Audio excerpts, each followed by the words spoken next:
ठीक है, इन्वायरमेंट पे डिस्कशन कर लोगे? कर ही लेंगे। इन्वायरमेंट में नहीं करेंगे तो कैसे नहीं करेंगे? क्यों करना ज़रूरी है इन्वायरमेंट पे डिस्कशन? इन्वायरमेंट पे डिस्कशन करना इसलिए ज़रूरी है क्योंकि आपको अपनी फ्यूचर जनरेशन्स का अंदाज़ा होना चाहिए, कि आपको हमेशा ये ख्याल रहना चाहिए कि आप उनके लिए क्या छोड़ के जा रहे हैं। क्या? यही सवाल है कि आप उनके लिए क्या छोड़ के जा रहे हैं। आपको खुदा की तरफ से ये कुदरत, ये जो है वो प्लानट आपको ये खूबसूरत बेशबहा रिसोर्सेज के साथ अता हुआ था। सवाल ये है कि क्या आपने अपनी इस नेमत का शुक्र अदा किया या इसका कुफ्र किया। कुफ्र क्या है कि आपने इस नेमत को अपनी आने वाली जनरेशन्स के लिए तबाह किया, और शुक्र ये है कि आपने इसे और बेहतर किया अपनी आने वाली नस्लों के लिए। क्या ये सवाल जो हमसे पहले वाली जनरेशन्स गुजरी हैं उनसे किया जा सकता है? अगर किया जा सकता है तो किस हद तक ये जस्टिफिएबल है? काफ़ी हद तक किया जा सकता है, क्योंकि आप जो देखेंगे कि जो असरात हमें आज दिख रहे हैं ये वाक़ई असरात इंडस्ट्रियलाइजेशन के बाद के असरात हैं। अगर आप उससे पहले के देखेंगे कि that was really very nearly a carbon neutral life, but उसके बाद से जैसे ही वो इंडस्ट्रियल एज का दौर आता है और इंसान ज़्यादा आराम और मशीनी आराम की जानिब झुकना शुरू हुआ, यानी हमारा जो लाइफस्टाइल था वो धीरे धीरे इस तरह चेंज किया गया कि हम हर एनर्जी गजलिंग प्रोसेस, यानी हर वो प्रोसेस के जिसके अंदर ज़्यादा से ज़्यादा आर्टिफिशियल एनर्जी यूज़ हो रही है, हम उसकी जानिब माइल होने लगे, जिसकी वजह से हम ना सिर्फ ये कि बहुत सारी बीमारियों में मुब्तला हो चुके हैं, बल्कि ये कि हम बहुत सारी मतलब तौर पे इन्वायरमेंट को डिस्ट्रैक्ट कर चुके हैं। ठीक है, इस पे मज़ीद बात करेंगे, मगर अस्सलाम वालेकुम। आज हम बात कर रहे थे कि इन्वायरमेंटल डिग्रेडेशन पर या इन्वायरमेंटल क्राइसिस पर, कि क्लाइमेट चेंज के जो चैलेंजेस हैं और उसके बाद जो उसके असरात पड़ने शुरू हो चुके हैं और काफ़ी अच्छे से शुरू हुए थे, मगर इंसान को मानते मानते बहुत देर लगी है।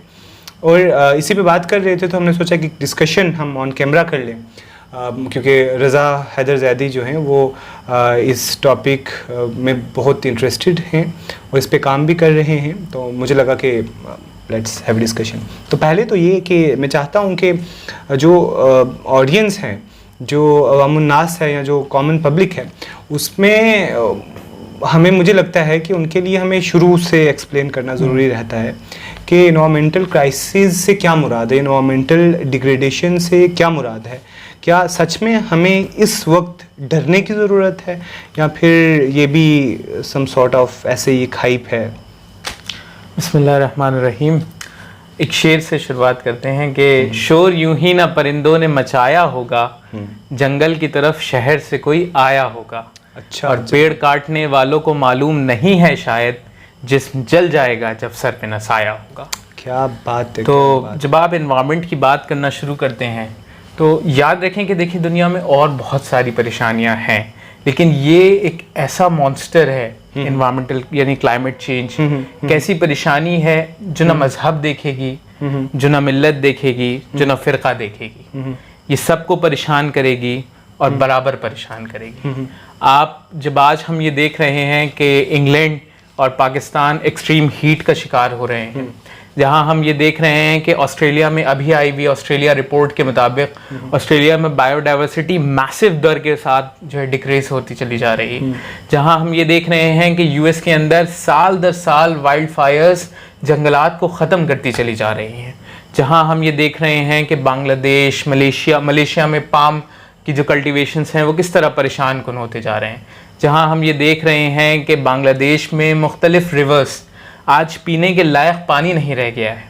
तो ऐसे दौर में हमें इस बात का ख्याल ज़रूर आता है कि इन्वायरमेंट या क्लाइमेट चेंज असली है, ज़रूरी है, हम इसके बारे में बात करें और बहुत ज़रूरी है कि इसके मुताबिक अपने आप को ढालें, इसके हिसाब से अपनी ज़िंदगी को गुजारना शुरू करें, क्योंकि ये एक ऐसा मॉन्स्टर है कि जिससे बचने के लिए सारे आलम इंसानियत को एक साथ आना पड़ेगा, तभी हम इस परेशानी से दो चार होने से बच सकेंगे।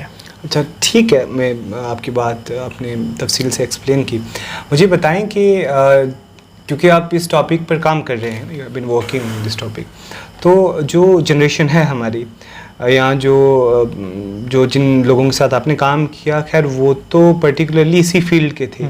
इसके अलावा जो हमारी जनरेशन है, क्या आपने उनके यहाँ पर कुछ दिलचस्पी देखी है इस टॉपिक को लेकर, या कंसर्न्स देखें इस टॉपिक को लेकर? जो नई जनरेशन है, हम पर्टिकुलरली जो हमारी जनरेशन है या जो कमिंग जनरेशन, चलो कमिंग जनरेशन की बात ना भी करें, जो हमारी जनरेशन, हमारी एज ग्रुप के लोग हैं। बेशक देखिए, हाँ, एक मसला ये ज़रूर आता है कि क्योंकि इन्वायरमेंटल लॉ का जो डैमेज है या जो भी हम बात करते हैं कि इससे होने वाली परेशानियां हैं, वो हमें इमिनेंट नहीं दिखाई देती, यानी हमें ये नहीं लगता कि वो कल ही हमें परेशान कर देगी। Plastic is an example. हाँ, जबकि सियासी जो परेशानियां हैं हमें लगता है कि ये हमें कल ही या आज ही परेशान करेंगी, इसलिए हम उसको उतना ज़्यादा वक्त नहीं दे पाते। लेकिन हाँ, हमारा यूथ काफ़ी ज़्यादा काम कर रहा है। मैं खुद ऐसे लोगों से मैंने मुलाकात करी है, मैं ऐसे लोगों को जानता हूँ जो इन मसाइल को लेके बहुत ज़्यादा एक्टिव रहते हैं। यानी मुझे मेरा तो ये मानना है कि ये बहुत कम लोग होंगे। हाँ। अक्सर मैंने कभी भी इस टॉपिक पर बात नहीं सुनी है। देखिए ना, फॉर एग्जांपल जब हम बैठते हैं अपने फ्रेंड सर्कल्स में, तो उसमें हज़ारों तरह की डिस्कशंस होती हैं, रेयरली कभी इस टॉपिक पे बात हुई हो। हाँ। ना जाने आपका फ्रेंड सर्कल जो है वो मास वाला हो। जी, मसाइल एक ये भी है, देखिए इसके साथ जो मसाइल आते हैं वो एक मसाइल ये भी है कि बहुत सी चीज़ों में इन्वायरमेंटल इन्फॉर्मेशंस नहीं है, यानी लोग इन्वायरमेंटल इन्फॉर्मेशंस की तरफ नहीं जाते। अब अगर मैं आपको अभी बताऊं कि आप जो ये शर्ट पहने हैं या आप जो जीन्स पहनते हैं, उस एक जीन्स को प्रोड्यूस करने में लगभग 7 से 8 हज़ार लीटर पानी का इस्तेमाल होता है। 7 से 8 हज़ार। और ना सिर्फ 7 से 8 हज़ार लीटर पानी इसको इस्तेमाल होता है, बल्कि इसको रंगने के लिए जो डाई प्रोड्यूस होती है, वो डाई कितना ज़बरदस्त इन्वायरमेंटल इम्पैक्ट रखती है। अगर आपको ये देखना है तो आप यमुना को देखें। तो ये चीज़ें वो हैं कि ऐसा नहीं है कि हमारी जनरेशन इंटरेस्टेड नहीं है, बल्कि मसाइल ये हैं कि ये बातें हमारी जनरेशन तक नहीं पहुंच रही हैं। आज की जनरेशन को जीन्स चाहिए पहनने के लिए, वो इस चीज़ को लिए कंसर्न नहीं है कि जीन्स बनकर कैसे आती है और उसका हमारे इन्वायरमेंट पर क्या असर होता है। इस पे एक सवाल ये है मेरा कि फॉर इंस्टेंस ये तो जीन्स की एक एग्जांपल रही, उसके अलावा बहुत सारे ऐसे प्रोडक्ट्स हैं जो कि बन के आते हैं और उसका इन्वायरमेंट पे काफ़ी ख़तरनाक असर पड़ता है। अब जब हम प्रोडक्शन की बात करते हैं तो प्रोडक्शन तो जितनी भी डेवलप्ड कंट्रीज़ हैं उसका मुनाफा या उनका जितना भी जो इनकम जनरेशन है उन प्रोडक्शन से, वो तो उनके पास जाता है। मगर हम ये देखते हैं कि वो बनिस्बत डेवलपिंग कंट्री के बहुत साफ़ नज़र आती हैं, वहाँ पर पोल्यूशन कम होता है। तो इसके पीछे क्या वजूहत है? कि ऐसा तो नहीं है वो अपना सारे का सारा जो पोल्यूशन है या मैकेनिज़्म ऐसा किया हुआ है कि डेवलपिंग कंट्रीज़ को इस्तेमाल कर कर सारे का सारा कचरा और प्रोडक्शन वहाँ पर करवा कर बेनिफिट्स और इनकम अपने लिए जनरेट करवा रही हैं? बेशक। देखिए, हाँ, पहले वो जीन्स वाला एक जो डिस्कशन था उसमें एक पॉइंट और ऐड कर दें कि जब लोगों को अगर ये फ़र्क नहीं पड़ेगा कि उनकी जीन्स कहाँ से या कितने एनवायरमेंटल इम्पैक्ट के साथ आ रही है, तो उन्हें ये बात ज़रूर इम्पैक्ट करेगी कि धीरे धीरे उनके टिश्यूज़ में आज माइक्रोप्लास्टिक्स मिलना शुरू हो गई हैं। यानी वही पानी या वही डाई जो उस पानी को पोल्यूट कर रही है, वही पानी जाएगा और कल को आपके खाने जाने वाली सब्जियों को उगाएगा, और वहाँ से जो सब्जियां आप खाएंगे उन सब्जियों के जरिए वो माइक्रोप्लास्टिक पोल्यूटेंट्स आपके शरीर के अंदर गर्दिश करना शुरू करेंगे। यानी आपके खून की रवानगी में वो प्लास्टिक होगी जो मुख्तलिफ बीमारियों की हार्मोनल इम्पैक्ट और हार्मोनल चेंजेस की वजह बनेगी। तो अगर उन्हें इससे परेशानी नहीं है कि वो जीन्स किस रंग, वो जीन्स कितना एनवायरमेंटल इम्पैक्ट रखी है, तो इससे ज़रूर होगी कि वो आने वाले वक्त में बीमार ज़रूर पड़ेंगे। हाँ, जहाँ तक बात ये हुई कि तो ये बात बिल्कुल ठीक है कि अमीर और गरीब ममालिक में बहुत डिफरेंस है।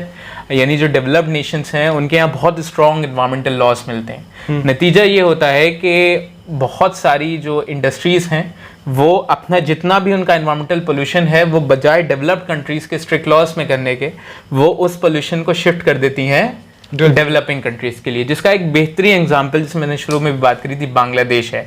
बांग्लादेश की एक रिवर है जिसे कहते हैं बागची रिवर।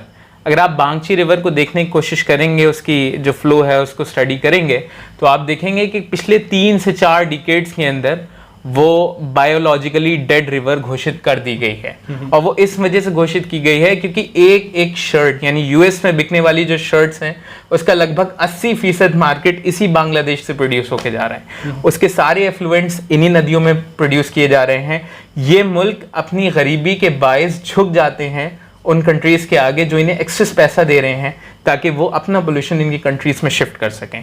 एक दूसरा एग्जांपल आपको देखने को मिलेगा अफ्रीका का, कि जहां अफ्रीका के जंगलात काटे जाते हैं सिर्फ इसलिए कि उसकी जो वुडन फैब्रिक्स हैं, जो उसके वुडन मटेरियल्स हैं, उनका इस्तेमाल यूरोप की बेशबहा चेयर्स बनाने में किया जा सके।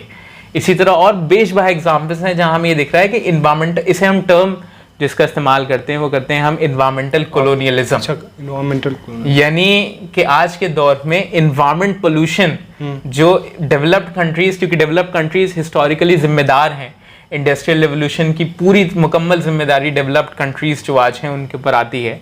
फिर वही डेवलप्ड कंट्रीज आज डेवलपिंग कंट्रीज से जब ये बात कहना शुरू करती हैं कि आप अपने प्रोसेसेस कम करिए, तो जिम्मेदारी डेवलप्ड कंट्रीज की जानिब आती है कि वो उस वेल्थ के जो अनइक्वल डिस्ट्रीब्यूशन है जिसका वो लगातार फ़ायदा उठाती आई हैं, और उस फ़ायदे के बेसिस पे वो डेवलपिंग कंट्रीज़ को मजबूर कर रहे हैं कि वो अपने इन्वायरमेंटल रिसोर्सेज, अपने रेन फॉरेस्ट्स, अपने जो है वो नेशनल पार्क्स को, जैसे अभी आपने आज ही की रिपोर्ट में देखा होगा कहीं कि कॉन्गो ने अपने ऑयल लैंड्स को, यानी जिसका बेशबहा रेन फॉरेस्ट है, वहाँ ऑयल ब्लॉक्स हैं, गैस ब्लॉक्स हैं, उन्होंने उसको सेल करने का फैसला किया है। और इस बेसिस पे सेल करने का फैसला किया है, जिसका आर्गुमेंट है वो ये है कि जब अमीर ममालिक उसे पैसा नहीं देंगे तो मजबूरन उसे ये करना पड़ेगा। तो हाँ, ये बात अपनी जगह बिल्कुल दुरुस्त है कि डेवलपिंग कंट्रीज़ के ऊपर डेवलप्ड कंट्रीज़ इकोनॉमिक प्रेशर करती हैं, यानी डेवलप्ड कंट्रीज़ की जो इंडस्ट्रीज़ हैं वो अपना सारा पोल्यूशन आउटसोर्स कर रही हैं डेवलपिंग कंट्रीज़ के, जिसकी बेहतरीन एग्जांपल आपकी फैब्रिक इंडस्ट्री है। एक बहुत अच्छा एग्जांपल है जो लोग एनवायरनमेंट से रिलेटेड हैं वो देखते हैं RLC का।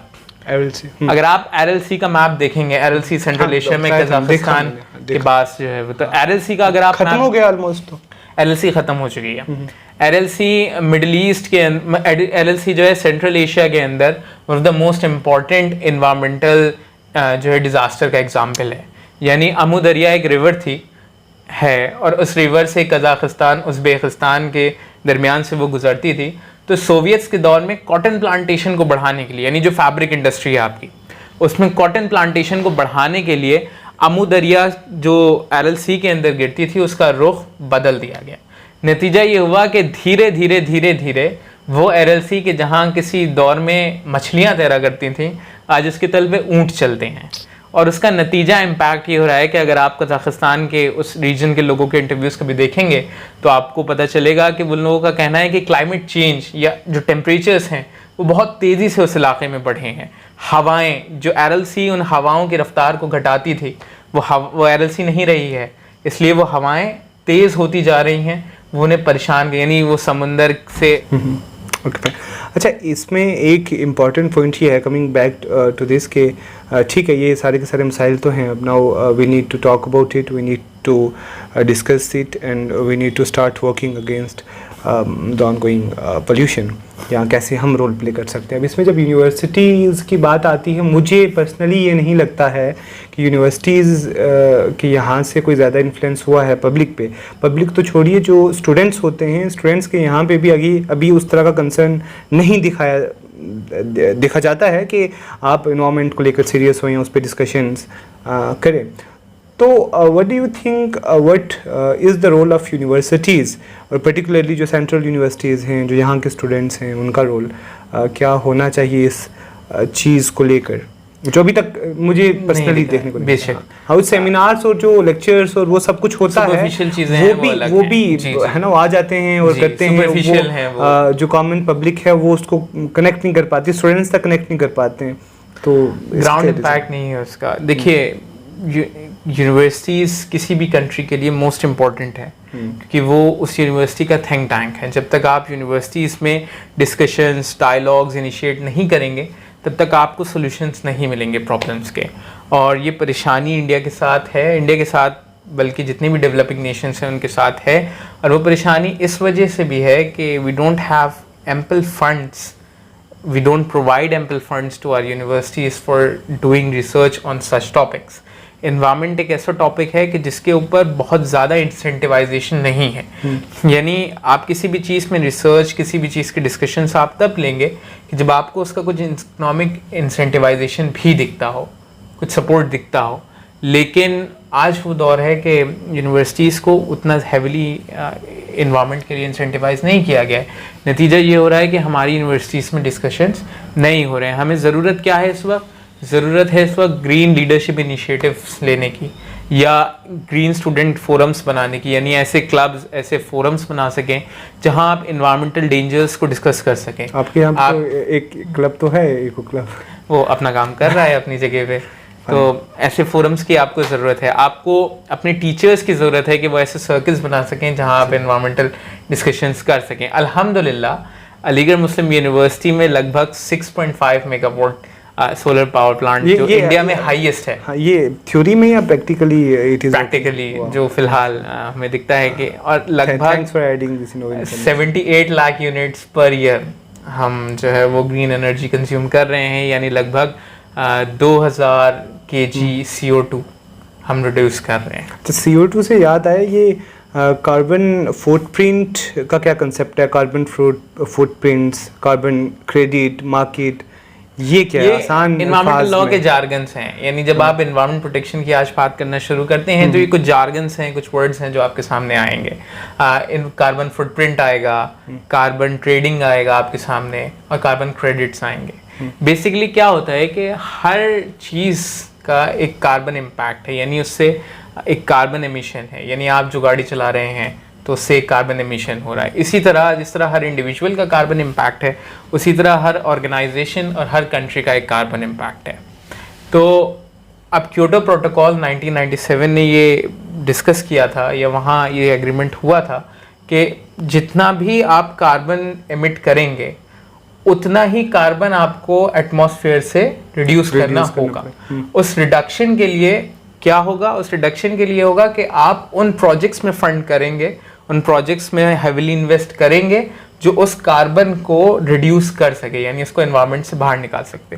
तो हर टन ऑफ कार्बन डाइऑक्साइड या हर टन ऑफ कार्बन एमिशन जो आपने एटमॉस्फेयर से रिड्यूस किया, उसके बदले आपको कार्बन सर्टिफाइड कार्बन क्रेडिट्स दिए जाते हैं। यानी कुछ एजेंसीज हैं जो ग्लोबल एजेंसीज हैं जो आप हर कंट्री को कार्बन क्रेडिट देती हैं। अब ये एक तरीका है इंसेंटिवाइजेशन का। होता यह है कि वो कंट्रीज जो ज़्यादा कार्बन क्रेडिट्स कमा रहे हैं, यानी जो ज़्यादा CO2 एटमॉस्फेयर से रिड्यूस कर रहे हैं, बाहर निकाल रहे हैं, वो कंट्रीज अपने कार्बन क्रेडिट्स को सेल कर सकते हैं उन कंट्रीज को फाइनेंसेस के बदले में जो कंट्रीज ज़्यादा एमिट कर रहे हैं और उतना वो कार्बन रिड्यूस नहीं कर रहे हैं एटमॉस्फेयर से।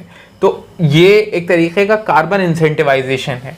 हालांकि क्योटो प्रोटोकॉल की जो कार्बन मार्केट है वो फिलहाल डिसमेंटल हो चुकी है, और अब पेरिस एग्रीमेंट की जो 2025 तक कार्बन मार्केट है वो फिलहाल अवेलेबल है। तो ये एक तरीका इंसेंटिवाइजेशन मेथड है कि जहां हम कार्बन रिड्यूसिंग या वो कंट्रीज जो कम कार्बन एमिट कर रहे हैं, हम उन्हें बढ़ावे, उन्हें फाइनेंशियल स्टेबिलिटीज, उन्हें फाइनेंशियल प्रॉफिट्स देने की कोशिश करते हैं ताकि दूसरे कंट्रीज भी धीरे धीरे अपने कार्बन फुटप्रिंट्स को रिड्यूस करना शुरू करें। ठीक, thank you so much for all this information. Is there anything else you want to convey?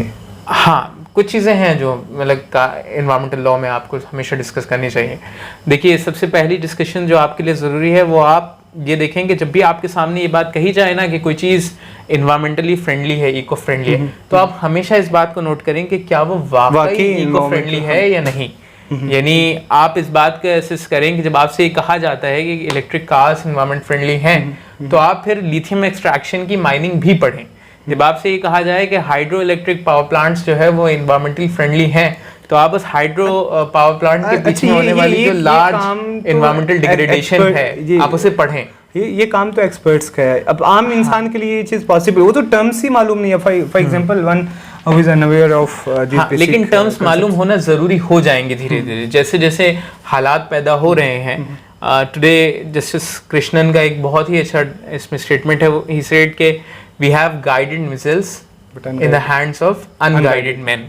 यानी तो आज वही दौर आ रहा है कि आपके जो इन्वायरमेंट के डिसीजंस हैं वो उन लोगों के हाथ में भी हैं जो फिलहाल अनइन्फॉर्म्ड है, या हमारी रिसर्चेस उनकी इतनी कंप्लीट नहीं है, वो सही से डिसीजंस नहीं ले पा रहे हैं। और वो इसलिए भी नहीं लेना चाह रहे हैं क्योंकि पब्लिक ओपिनियन उन्हें प्रेशराइज नहीं कर रहा है। पॉलिटिक्स को पब्लिक ओपिनियन प्रेशराइज जब तक नहीं करेगा तब तक एक पॉलिटिशियन एनवायरमेंट फ्रेंडली होकर सोचने की शुरुआत नहीं करेगा। वो हमेशा अपनी पॉलिटिक्स की जानिब देखना शुरू करता है। अच्छा, हमेशा हम एक चीज़ और नोटिस करते हैं, या पर्सनली मैंने भी नोटिस की है कि दुनिया की कोई भी चीज़ होती है, कोई भी क्राइम होता है, कोई भी इशू होता है, वो आखिर लास्ट में आकर हम गुर्बत में डाल देते हैं। क्राइम्स कर रहे हैं, वाइट कॉलर्स क्राइम हो रहे हैं दुनिया में, वो हम गुर्बत पे डाल देते हैं। क्राइम सोसाइटी में क्यों है? गुर्बत की वजह से है। गंदगी सोसाइटी में क्यों? गुर्बत की वजह से। मतलब हाउ आयरॉनिकल इज़ दिस कि सारी की सारी फैसिलिटीज़ आप अवेल कर रहे हैं, आप इन्वायरमेंट को एक्सप्लॉइट आप कर रहे हैं, उसके कसूरवार वो लोग जिनके पास 2 वक्त का खाना तक नहीं है।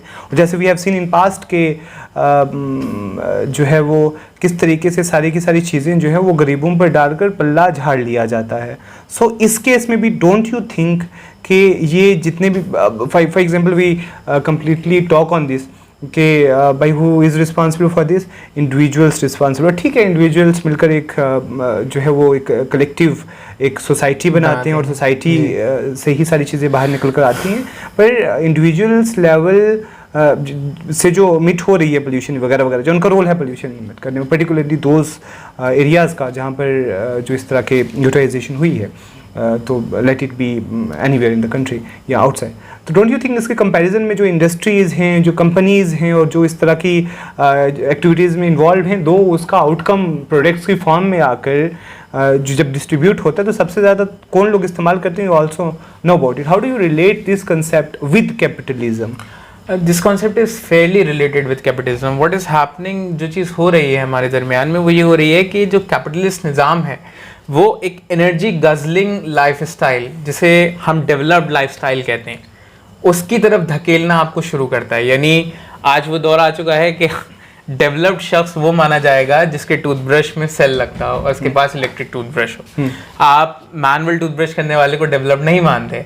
यानी हर चीज़ जो इलिटिस्ट लाइफस्टाइल है, जो डेवलप्ड कंट्रीज हैं उनमें एक इलिटिस्ट लाइफस्टाइल है, वो ज़्यादा एनर्जी कंज्यूम कर रही हैं, वो ज़्यादा प्रोडक्ट जो है वो एनवायरमेंटल डिग्रेडेशन पैदा कर रही हैं। और नतीजा ये होता है कि बाद में जब कोई कॉन्गो जैसा गरीब मुल्क ये कहने की कोशिश करता है कि हमें फाइनेंसेस दीजिए, क्योंकि इन्वायरमेंट में डेवलप्ड कंट्रीज़ और डेवलपिंग कंट्रीज़ के बीच में जो रिलेशन है वो मिटिगेशन और अडाप्टेशन है, यानी रिडक्शन ऑफ कार्बन एमिशन और रिन्यूएबल यानी जो ग्रीन तरीक़े हैं ज़िंदगी जीने के, लेस कार्बन फुटप्रिंट पैदा करने वाले, उनकी तरफ ज़्यादा पैसा इन्वेस्ट किया जाए। वो पैसा कौन इन्वेस्ट करेगा? डेवलपिंग नेशंस को पैसा मिलेगा डेवलप्ड नेशंस की तरफ से।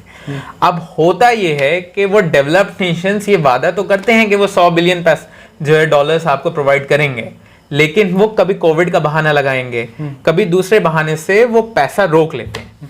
नतीजा ये होगा कि जो गरीब ममालिक हैं, यानी वो ममालिक कि जहाँ परेशानी है और उनके रिसोर्सेज अब भी मेंटेन्ड हैं, उनके रेन फॉरेस्ट, वो जब वो पैसा मांगेंगे तो वो पैसा मिलेगा नहीं, नतीजतन वो गुर्बत में रहेगा। और जब वो अपनी गुर्बत से निकलने के लिए ऑयल एक्सट्रैक्शन की बात करना स्टार्ट करेगा तो यही पूरी डेवलप्ड नेशंस की दुनिया उससे ये कहना शुरू करेगी कि तुम एनवायरमेंटल पोल्यूशन फैला रहे हो।